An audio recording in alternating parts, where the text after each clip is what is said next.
Business Plus and you're watching the Market Show. I'm your host Tariq Khan Javed. आज हम बात करेंगे deep cut in discount rate पे. नाज़रीन, एक सरप्राइज डिसीजन आई पिछले जुमे को स्टेट बैंक की तरफ से. मैं इस कॉन्फ्रेंस में मौजूद था जब तमाम नेगेटिव बातों को बताने के बाद, बार बार ये बताने के बाद कि एक्ट ऑफ 1956 के तहत सेंट्रल गवर्नमेंट को स्टेट बैंक से बोरो नहीं करना चाहिए जैसा वो कर रही हैं. एक्ट ऑफ 2005 के जिक्र आया है, फाइनेंशियल रिस्पॉन्सिबिलिटी एक्ट का, बार बार कि जिसके तहत गवर्नमेंट को इतनी बोरिंग नहीं करना चाहिए. इन सब के बाद और ये फैक्ट जानने के बाद कि तकरीबन 64 बिलियन नोट छापे गए जुलाई 1 से लेकर जुलाई 27 तक. स्टेट बैंक के गवर्नर ने सारी नेगेटिव कहानी सुनाने के बाद एक बैग ऐलान किया कि 1.5% डिस्काउंट रेट में कट कर दे गया. और उसकी जो जस्टिफिकेशन जो वाहिद मुझे नज़र आई उन्होंने ये दी कि क्योंकि रिसेशन है, प्राइवेट सेक्टर बोरो बिल्कुल नहीं कर रहा, तो हम अगर रेट कम कर देंगे तो शायद वो बोरो करना शुरू कर देंगे, इसलिए हम कट कर रहे हैं ताकि इकॉनमी स्टेबलेट हो. जो पॉजिटिव पॉइंट उन्होंने बताई रिसेंट वो कि अमेरिका से अब फिर से दोस्ती हो गई है, 1.1 बिलियन आ गए हैं, 2 बिलियन मज़ीद इंशाल्लाह आ जाएंगे. इस बुनियाद पे उन्होंने कहा कि ये जस्टिफाइड है. ये जाहिर है ये जो डिमांड बिजनेसमैन की थी बहुत ज़माने से कि रेट ऑफ इंटरेस्ट कट किया जाए, तो जाहिर है ट्रेड बॉडीज़ ने इसको बहुत वेलकम किया है. और ख़ास तौर से KCCI का बयान बहुत मुस्बत आया है इस सिलसिले में और बहुत ज़्यादा उन्होंने अप्रिशिएट किया. इसीलिए हमने आज दावत दी है अनवार अहमद साहब को, जो कि farmer sub committee member of KCCI के, कि ज़रा हम पता करें कि बिजनेसमैन और बिजनेस कम्युनिटी के पॉइंट ऑफ व्यू क्या है, how they look at this decision. हम बाद में साथ साथ ये बात करेंगे कि आम आदमी पे इसका क्या असर पड़ने वाला है. नवाज साहब, वेलकम टू द शो. शुक्रिया. आप लोगों के लिए तो बड़ा अच्छा दिन है आज का. 150 पॉइंट मार्केट बढ़ भी चुकी इसी रिएक्शन में. तो how you look at this decision? It's a welcome decision, but not enough. This has been a और कम demand. करना चाहिए था. देखें, दुनिया भर में आप देख लेना कहाँ पे है डबल डिजिट के अंदर कहाँ है interest इतना बड़ा इन्फ्लेशन? rate? वो किसने बनाया है? जिसने भी बनाया है. आप जिम्बाब्वे में कहें कि जी रेट ऑफ इंटरेस्ट कम कर दो, नहीं, बिल्कुल वहाँ हज़ार possible बिलियन नहीं है, % लेकिन इंटरेस्ट चल रहा है. देखिए, आप जब आपके यहाँ 16-15% इन्फ्लेशन होगा रियल, तो आपको इंटरेस्ट रेट कैसे कम हो सकता है? नहीं हो नहीं सकता. आप इन्फ्लेशन कम कर दें, आप ज़ीरो कर दें, बड़ी खुशी होगी हमें. आपने पढ़ा KCCI की एक और स्टेटमेंट को कि हम दुनिया से कम्पीट करना चाह रहे हैं सिर्फ 8 घंटे काम करके, और जिसमें भी हमारे पास इलेक्ट्रिसिटी नहीं है. इंडिया 16 घंटे काम कर रहा है, चाइना 24 आवर्स काम कर रहा है, और उन इकोनॉमीज़ के साथ हम जाके कम्पीट करना चाह रहे हैं by only working 8 hours and that too without providing electricity to the industry.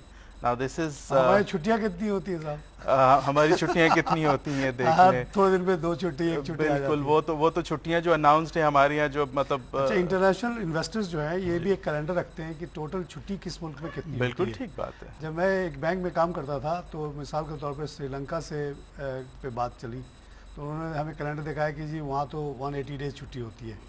तो वहाँ इन्वेस्टमेंट नहीं की जाती थी कि वहाँ तो वेस्ट हो जाएगा मशीन. और श्रीलंका से मशीनें उठ के आई, दुबई में लगी, जाके हाई वेज था, सब कुछ था, स्टिल इट वाज जस्टिफाइड. ये सब चीज़ देखा जाता है. तो हमारे तो आवे कावा बिगड़ा हुआ है.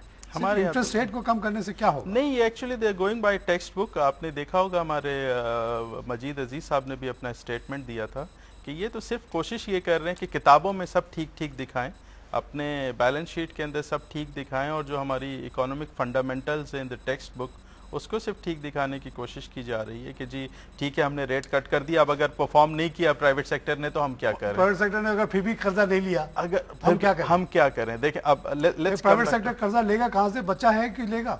बिल्कुल तो सब तो गवर्नमेंट ने ले लिया है. 1.3 मगर देखिए, इससे गवर्नमेंट को फायदा 90 बिलियन का हो गया. हाँ, ठीक बात है. उनके जो डेट रिपेमेंट में 90 बिलियन का फायदा हो गया. बिल्कुल हो गया. उनको तो हो गया, लेकिन डू यू थिंक कि सिर्फ बिजली नहीं है, पानी नहीं है, कुछ भी नहीं है, और छुट्टी पे छुट्टी, 8 आवर वर्किंग आवर, सिर्फ 1.5% इंटरेस्ट रेट कम होने से बिजनेसमैन कूदना शुरू कर देगा और सारे नहीं, बिजनेसमैन इन्वेस्ट कहाँ, मुझे पहले ये बताएं, बिजनेसमैन इन्वेस्ट कहाँ करेगा? दूसरी बात ये आपकी मॉनेटरी पॉलिसी रिव्यूज़ पे जाती है.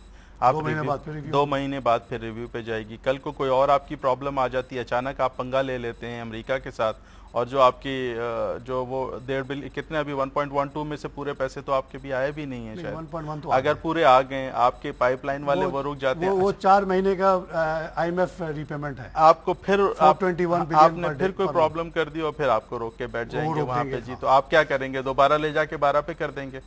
ये होगा, इसकी बहुत ठीक है बहुत जी। ज्यादा तो आप chances है। देखें हमारे यहाँ, मैं बार बार ये कहता हूँ कि businessman, business policies, political policies, इन दोनों को although they are together parallel चलते हैं, लेकिन आपस में इनको मिक्सअप नहीं करना चाहिए। ये क्या करते हैं, जब नॉन परफॉर्मिंग चीज़ें होती हैं उसको लाके प्राइवेट सेक्टर के ऊपर सर पे थोप देते हैं कि जी प्राइवेट सेक्टर परफॉर्म नहीं कर रहा है तो ये प्रॉब्लम है, उन्होंने लोन्स नहीं लिए वगैरह वगैरह। नहीं, ऐसा नहीं होता। आप इंडिया की सेंट्रल बैंक को देख लें, अभी हम थोड़ी देर पहले बात कर रहे थे कि वो गवर्नमेंट की इन्फ्लुएंस को अपने उसके ऊपर हाथ नहीं रखने देते।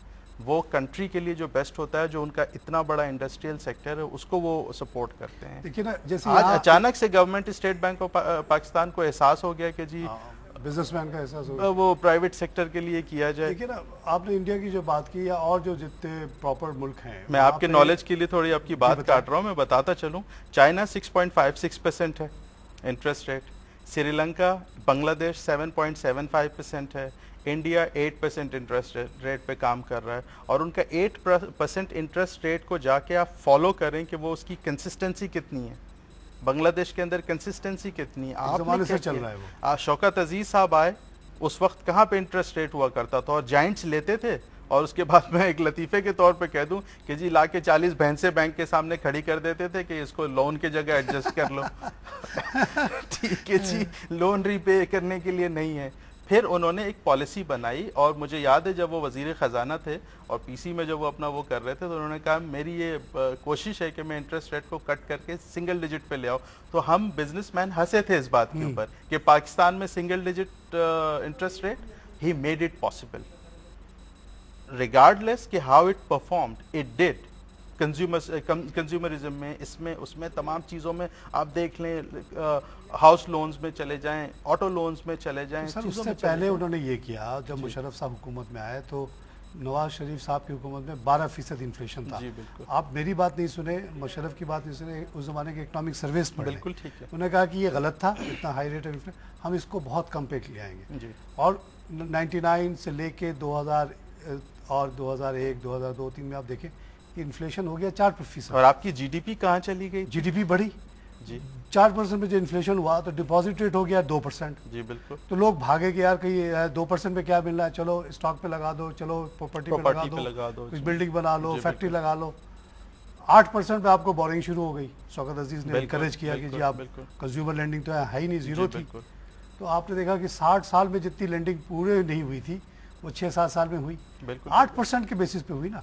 बिल्कुल। लेकिन जब आपने फिर से इन्फ्लेशन को बढ़ाना शुरू किया और 8 के बजाय 20% इंटरेस्ट चला गया, तो कौन बोरो करेगा? किस बिजनेस में 20% आमदनी है कि नहीं है? 20% लेके सिर्फ डिफॉल्ट करने के लिए तो ले सकता है कि आखिर में, एंड माइंड यू 10.5 किसी को भैंस देना हो तो वो ले सकता है, वो ले सकता है बिल्कुल। या फिर उन्होंने कभी ना करना हो, राइट ऑफ करा लेना हो, गवर्नमेंट देने का इंटेंशन ही ना हो, बिल्कुल भी नहीं। कोई सेंस ऑफ सेंसिबल आदमी तो 20%। मेरा आज बड़ा जी चाह रहा है कि मैं वो फैक्ट्स एंड फिगर्स पे बात करने के बजाय आम फहम बात करूं, जो आम लोगों के भी समझ में आए, जो इससे रिलेट करते हैं। बिजनेसमैन तो शो का मकसद यही है कि हम जरा सा इसको थोड़ा लोगों की समझ में आए कि ये है क्या। ये देखें, ये किताबें पढ़ के ये चीजें नहीं समझ में आती। ये रॉकेट साइंस नहीं है, ये सब चीजें बहुत सिंपल चीजें हैं। Absolutely not. मैं यही बताना चाहता हूँ कि ऐसा नहीं हो सकता कि जी आप सिर्फ किताबों में कर दें और लोगों को खुश करने के लिए गवर्नमेंट जा रही है तो उसको भी थोड़ा सा पैचअप करने के लिए जी कि जी हमने कुछ इतना बड़ा काम तो किया था जाते जाते कि जी हमने ये कर दिया वो कर दिया। नहीं, ऐसा नहीं होगा। आप इसको को रिलेट करें एनर्जी क्राइसिस के साथ, इसको को रिलेट करें वर्किंग एनवायरनमेंट के साथ, इसको को रिलेट करें फैसिलिटीज़ के साथ, जो यहाँ के इंडस्ट्रियलाइजेशन में लोगों को जो मुश्किलात दरपेश हैं, इन तमाम चीज़ों को करें। एक चीज़ को आप कंट्रोल नहीं कर सकते, सिर्फ इन्फ्लेशन को इसलिए नहीं कंट्रोल कर सकते कि जी आपके पास पैसे आ गए और आपके पास चीज़ें आ गई। आपकी डायरेक्ट इन्वेस्टमेंट को आपको देखनी पड़ेगी, आपकी पोर्टफोलियो इन्वेस्टमेंट को देखनी पड़ेगी, आपके जो बिजनेस जो आपके नॉन परफॉर्मिंग डेट्स हैं, जो नॉन परफॉर्मिंग लोन्स हैं, उसको भी आपको एड्रेस करना पड़ेगा। तब जाके आप चीज़ों को समेटने की तरफ आएंगे। एक चीज के ऊपर आपसे तवज्जो अनवर देखिए। साहब यहाँ जरा ब्रेक लेना पड़ेगा। नाज़रीन, हम लेंगे छोटा सा ब्रेक के बाद फिर हाजिर होते हैं।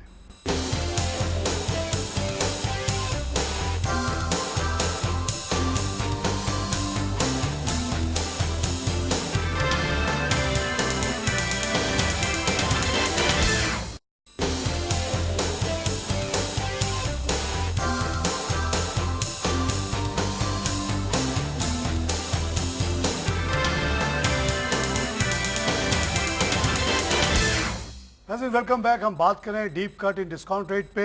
जुमे को स्टेट बैंक ने 1.5% डिस्काउंट रेट को कट कर दिया, 10.5% पे आ गया। अगर ये बात वाकई इकनॉमिकली जस्टिफाइड होती तो बहुत ही अच्छी खबर, बहुत वेलकम खबर होनी चाहिए कि आपके डिस्काउंट रेट नीचे आ रहे हैं, which reflects the inflation rate coming down. जुलाई का फिगर 9.6 का आया, जिसके बेसिस पे ये कट किया गया। लेकिन सबको पता है कि अगस्त में क्या हुआ कि पेट्रोल की कीमतें भी बढ़ गई, रमज़ान फैक्टर भी आ गया, और आगे भी जो आउटलुक है वो कोई पॉजिटिव नहीं है। सिर्फ एक थोड़े से पीरियड की कमी को देखते हुए ये कट करना लोगों को बहुत ज़्यादा उस पर एतमाद नहीं है। आइडियली तो ये होता कि इन्फ्लेशन हमारा कट होते होते 2-3% पे चला जाता और हमारा इंटरेस्ट रेट भी उसी के मुताबिक 3-4% पे हो जाता। That would be ideal situation. Pakistan इस सिचुएशन में रह चुका है। कोई हमको ब्राज़ील या अमेरिका की मिसाल देने की ज़रूरत नहीं है। अगर आप देखें कि 1999 से लेकर 2003-4 तक 4% इन्फ्लेशन हो गया था, 2% डिपॉजिट पे मिलता था, 8% पे लेंडिंग होती थी। अगर उस पर हम चले जाएँ तो बहुत ही उम्दा बात होगी, लेकिन ऐसा नहीं है। बहरहाल trade bodies like KCCI has welcome this, इसीलिए हमने आज अनवार अहमद साहब को यहाँ जहमत दी है। फॉर्मर सब कमेटी मेंबर हैं KCCI के। KCCI ने ऑफिशियली इसको ज़ाहिर है बहुत वेलकम किया है। अनवार साहब भी वेलकम कर रहे हैं, लेकिन साथ साथ ही अपने रिजर्वेशंस भी बता रहे हैं। हम शुरू में जो बात कर रहे थे कि दिस इज़ नॉट एनफ। आप ये देखें 10.5%, लेट्स गो टू 2 + 2 4 पे। 10.5% इज़ द रेगुलेटरी कट। ये स्टेट बैंक से बोरो करने का रेट है, ये स्टेट बैंक से बोरो करने का रेट है। When it goes to conventional banking and commercial banks की एक अपनी quote unquote methodology है to how to work and how to lend money to their customers. Now और ये तो अगर मिनिमम पे जाएं 1.5% पे, तो 12% पे तो आप वैसे ही खड़े हुए हैं। अगर 14 से 12% पे आ गया और कोई भी कमर्शियल बैंक 2% से कम पे अपनी सर्विस चार्जेस के उसके बगैर काम नहीं करता है। फिर ये है कि जो उनकी अपनी लैंडिंग क्राइटेरियाज हैं वो इतनी ज़्यादा स्ट्रिंजेंट है, जिसकी वजह से जो लोग काम करना चाह रहे हैं वो भी नहीं कर पा। Given the situation of Pakistan, उन्होंने और ज़्यादा इसको टफ कर दिया है। मैं दो चीज़ों पे फोकस करना चाहता हूँ। एक तो स्टेट बैंक को होना चाहिए इंडिपेंडेंट इदारा। Historically State Bank of Pakistan has not been an independent entity in Pakistan, unfortunately. उसकी वजह से वो हमेशा गवर्नमेंट में इन्फ्लुएंस हो जाती है, और उसकी सबसे बड़ी मिसाल ये है कि गवर्नमेंट की बोरोइंग्स हैं। ठीक है जी, गवर्नमेंट की बोरोइंग्स, अगर स्टेट बैंक इतनी अथॉरिटेटिव एंटिटी है पाकिस्तान की, तो वो उनको दिखाए भाई आईना कि ये देखो, this is your borrowing, enough is enough, now you have to generate your own incomes in order to meet your expenditures. अब पैरिटी इनकम वर्सेस एक्सपेंडिचर्स नहीं होगी गवर्नमेंट की, तो स्टेट बैंक को तो सिर्फ कहा जाएगा नोट छापो, जो अभी आपने बात कर दी कि 1 जुलाई से लेकर उनका फिगर मेरे पास था, उसके मुताबिक जून का तो उन्होंने स्टॉक दिया हुआ था जी 1.6 ट्रिलियन जी। जून तक 1.6 ट्रिलियन करेंसी सर्कुलेशन M1 आ चुका है जी। 1 जुलाई से 27 जुलाई तक का जो फिगर था वो 64 प्लस था जी। बिल्कुल ऐसा ही है। 64 बिलियन आपने छाप दिए जी, बिल्कुल 27 दिनों में, which is a direct cause of inflation. Direct cause of inflation जी, बिल्कुल। और सर मैंने एक सवाल किया, मुझे डायरेक्ट इनसे अनवार साहब से, मैंने कहा कि आपके प्रीडिसेसर जो थे डॉक्टर शाहिद कारदार ने publicly federation chamber of commerce में जाके दिसंबर 2010 में ये बयान दिया कि as a sitting governor of State Bank there is a very close relationship between number of currency and inflation. ये दोनों साथ साथ चलते हैं, 80% का कोरिलेशन है। First time a public figure of that level set. और उन्होंने साथ साथ कंप्लेन किया कि सेंट्रल बैंक सेंट्रल गवर्नमेंट हमसे बोरो कर रही है। उस जमाने में 1500 बिलियन पे बोरोइंग आ चुकी थी, और उन्होंने कहा कि हम देना नहीं चाहते, मगर हमें देना पड़ा। ही टुक पब्लिक इनटू द कॉन्फिडेंस, उसकी वजह से उनकी जॉब चली गई 6 महीने बाद। फिर ये एक्टिंग रहे, उसके बाद से ये कंफर्म हो गए। तो जब मैंने उनसे ये सवाल किया तो वो समझ गए कि वेयर आई वाज हिटिंग। तो उन्होंने अपने इकोनॉमिस्ट से कहा कि एक्सप्लेन करें। तो व्हाट ही एक्सप्लेन वाज कि there are many factors, not only money.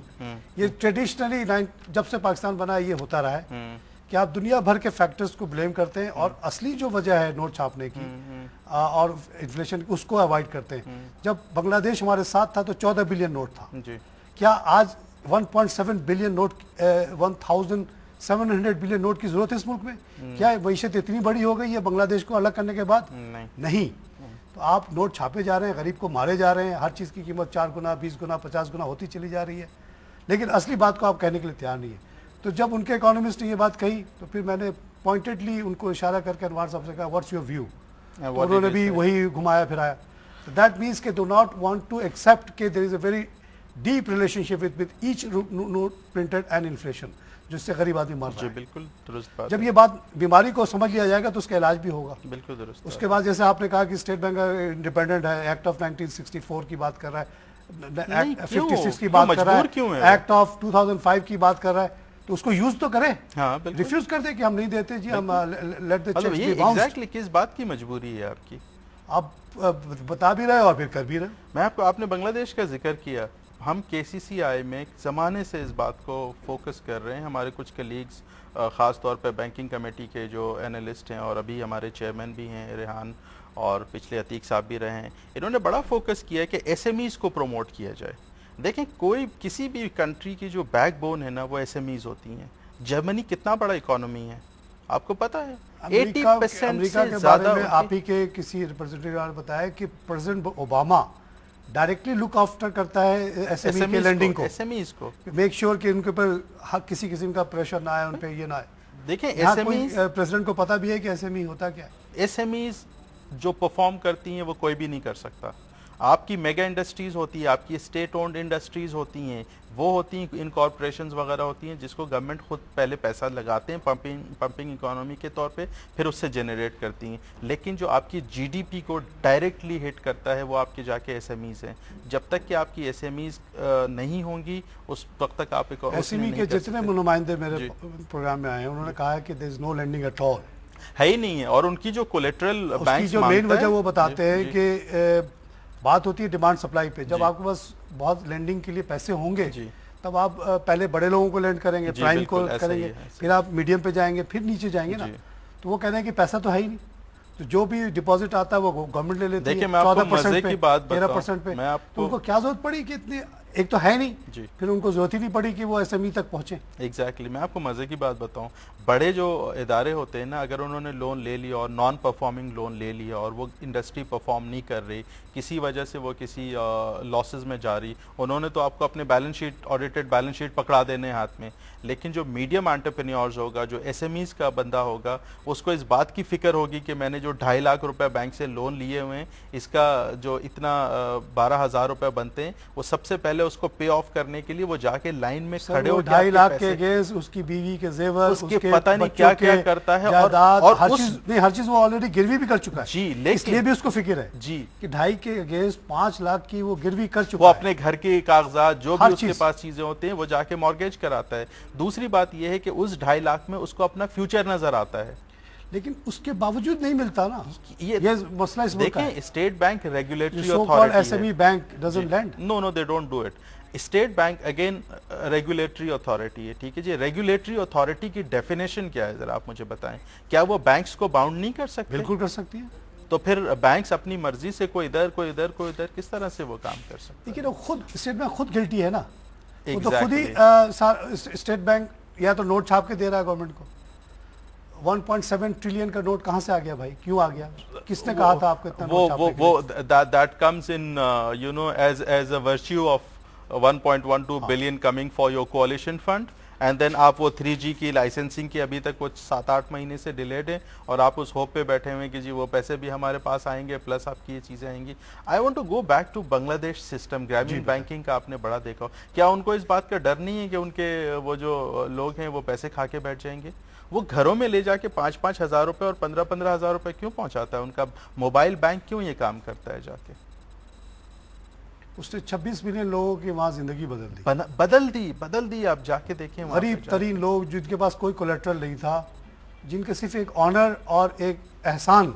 बिल्कुल उन्होंने कहा जिस आदमी के पास कोई सोर्स नहीं है, जिसको कोई नहीं पूछ रहा, उसको हम देंगे तो उस दिल में इतना एहसान वो मानेगा कि कभी डिफॉल्ट नहीं करेगा। एग्जैक्टली और यही वजह है कि देखिए वो ग्रामीण बैंक का नहीं बिल्कुल, जब यहाँ तक नहीं हुआ कुछ भी। हम देखें हमारे जो कॉजेज ऑफ डिजीज है ना, उसको जब तक ठीक नहीं करेंगे उस वक्त तक हमारे यहाँ प्रॉब्लम नहीं आएगी। और उन सबसे again on top of everything आप अपनी एनर्जी क्राइसिस को एड्रेस करें, एनर्जी क्राइसिस को एड्रेस करें। जब तक के नहीं करें, चलें आपने लोन्स भी दे दिए लोगों को, स्टेट बैंक 4% पे ले आता है फॉर एग्जांपल, इन बिजनेसमैन वो लोन लेके करेगा क्या अगर उसकी इंडस्ट्री नहीं चल रही है? तो वो प्रोडक्टिविटी उसकी एक एलसी आती है, वो 8 घंटे बेचारा काम चलाता है, उसमें भी वो जेनसेट पे काम चला रहा है, डीजल पे काम चला रहा है, आपकी फ्यूल इतनी जो अल्टरनेट फ्यूल इतना महंगा है, तो उसकी प्रोडक्टिविटी एक तो महंगी बहुत है, कॉस्ट ऑफ डूइंग बिजनेस बहुत महंगा है, और दूसरी बात यह है कि वो टाइमली डिलीवर नहीं कर पा रहा है।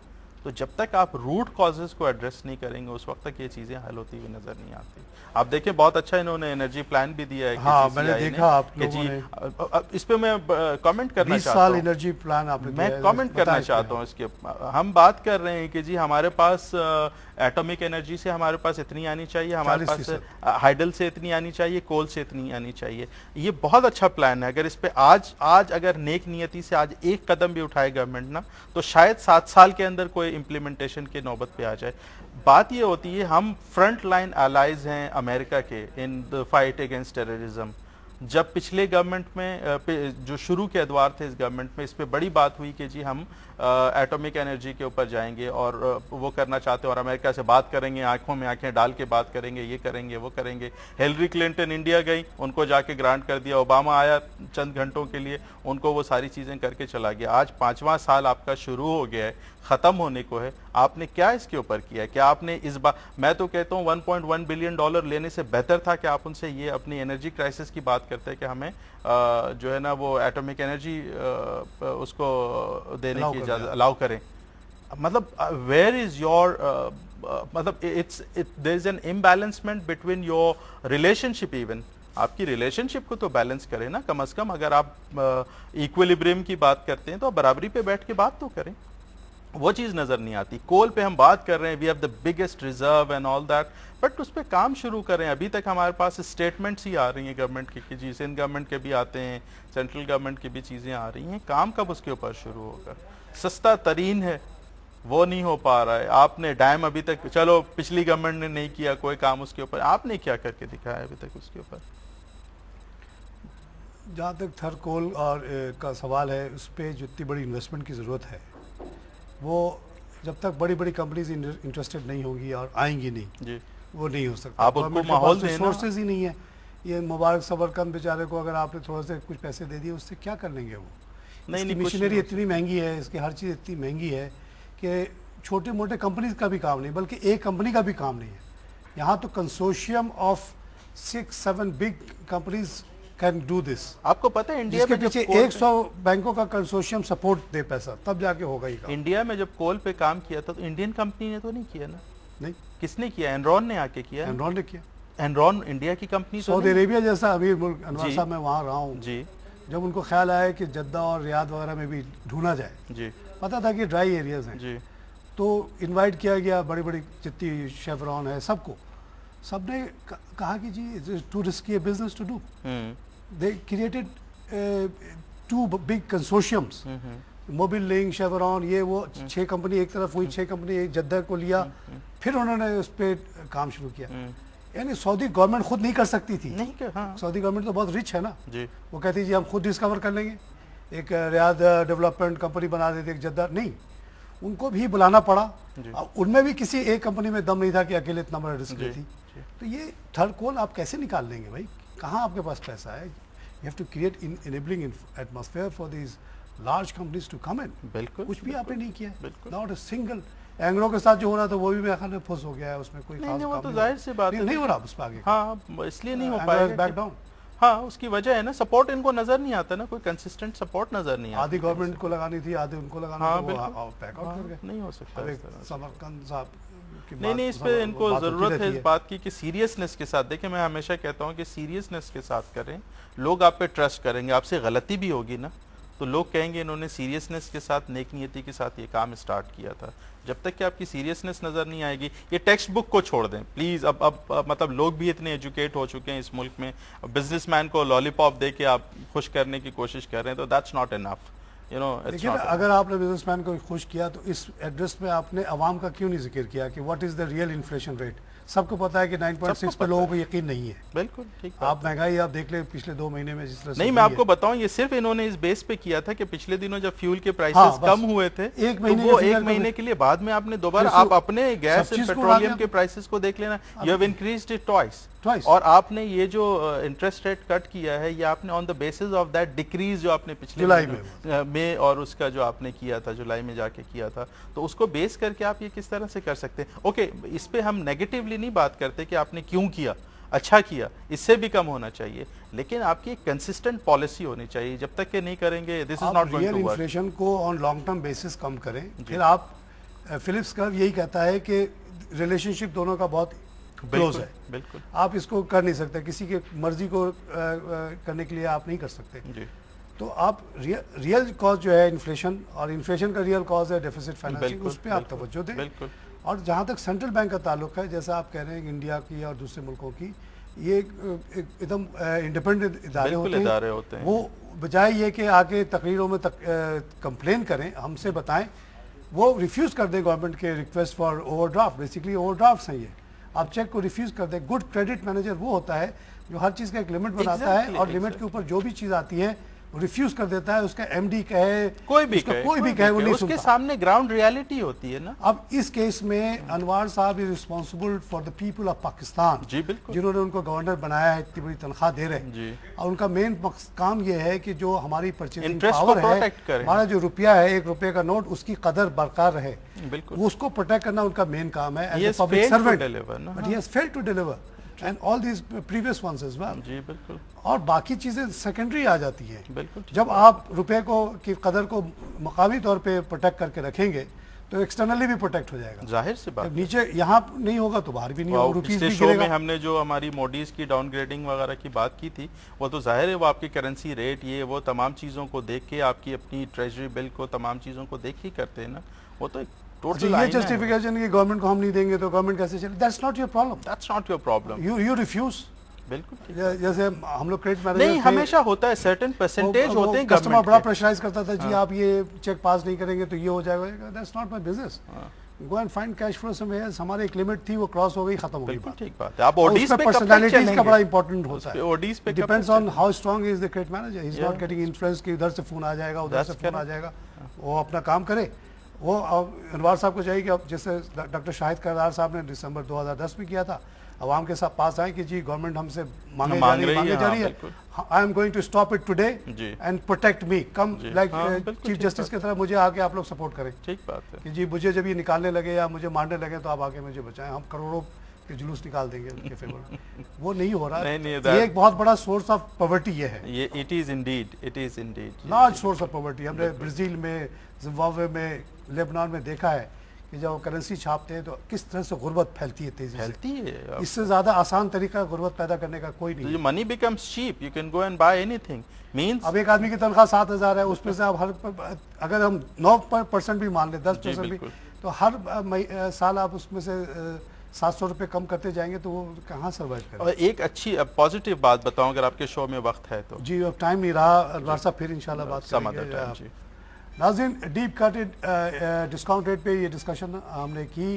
ऑफ कोर्स इंटरेस्ट रेट का कम होना बहुत ही वेलकम चीज़ है, इन्फ्लेशन का कम होना बहुत ही वेलकम चीज़ है। 9.6% पे इन्फ्लेशन जुलाई में आया, which was a very welcome thing, we love it. उसी के बेसिस पे ये हुआ है, लेकिन हम इसको कैसे भूल जाएं कि जो अंडरलाइंग कॉजेज ऑफ इन्फ्लेशन है वो नहीं गए। अगस्त में फिर से प्राइजेस सारे बढ़ गई। साथ साथ हम ये देख रहे हैं कि गवर्नमेंट की बोरिंग में कोई कमी नहीं आ रही, और जैसा डॉक्टर शाहिद कारदार साहब ने 2010 में इस्टेब्लिश किया था, पहली दफ़ा एज ए सिटिंग गवर्नर माना था कि हर नोट के छपने से महंगाई होती है। महंगाई और इन्फ्लेशन का जो ताल्लुक है, अफरात ज़र जिसको हम कहते हैं उर्दू में, इसका अफरात ज़र का मतलब ये होता है कि ज़र की अफरात 80% तक उसका रिलेशनशिप है, 20% और चीज़ें होती हैं। कोई दुनिया का आदमी आपसे ये कहे कि तेल की कीमत बढ़ गई इसलिए अफरात ज़र हो गया किसी मुल्क में, बिल्कुल झूठ है। जापान में तेल की कीमत इतनी ऊपर गई नीचे गई, आज तक इफरात नज़र नहीं है, यूरोप में नहीं है, कहीं नहीं है। एक चीज़ की कीमत बढ़ने से सब चीज़ की कीमत नहीं बढ़ती, एक चीज़ की कीमत बढ़ती है तो दूसरी चीज़ों की डिमांड कम हो जाती है, उसके लोग परचेजिंग पावर कम हो जाता है और ओवरऑल जो है ना जो एग्रीगेट डिमांड में फ़र्क नहीं आता। एग्रीगेट डिमांड सिर्फ उसी वक्त बढ़ सकता है जब आप करेंसी प्रिंट करके एक फ्रॉम नो वेयर आप एक डिमांड मार्केट पे ले आए। तो जो एग्जिस्टिंग डिमांड कर रहे थे वो थे, साथ साथ जो नया डिमांड आता है उससे हर चीज़ की कीमत एडजस्ट हो जाती, क्योंकि नोट के बढ़ने से चीज़ें नहीं बढ़ती, चीज़ें वही रहती है जहाँ पे थी। यही है मेन कॉज ऑफ प्रॉब्लम। आप लोग जो आज सफ़र कर रहे हैं महंगाई से, इसकी मेन वजह यह है आप लोग को चाहिए कि स्टेट बैंक गवर्नर को आपसे उसको पाबंद करे कि वो नोट ना छापे, और आप लोगों को रिपोर्ट करे कि हर महीने ये 27 दिनों में उन्होंने 64 बिलियन नोट क्यों छापे, इसको आके एक्सप्लेन करें और स्टेट बैंक ऑफ गवर्नमेंट को साफ साफ रिफ्यूज़ कर दें कि हम मजीद अब नहीं छापेंगे। We have to protect the purchasing power of the people. 18 crore आवाम हमारे लिए ज़्यादा अहम है और कोई चीज़ ज़्यादा अहम नहीं है। आइंदा हम नहीं छापेंगे, आपकी हुकूमत चले ना चले हमें इससे कोई मतलब नहीं। जब तक ये नहीं होगा, जब तक स्टेट बैंक इंडिपेंडेंट नहीं होगा, आप लोगों की परचेजिंग पावर प्रोटेक्ट नहीं होगी, आप लोग गुर्बत के अंधेरों में गिरते चले जाएंगे। ये ब्राज़ील में हो चुका है, और जगह हो चुका है, सबको पता है ये चीज़ों का। नाज़रीन, हमारे प्रोग्राम पे फीडबैक के लिए हमारा एड्रेस नोट कर लें, feedback@businessplusTV.pk। अब हमारे शोज़ हमारे वेबसाइट पे भी आना शुरू हो गए हैं, आप यूट्यूब पे भी हमारे शोज़ देख सकेंगे बहुत जल्द तमाम के तमाम। नाज़रीन, इसी के साथ आज का प्रोग्राम ख़त्म करता हूँ। खुदा हाफिज़।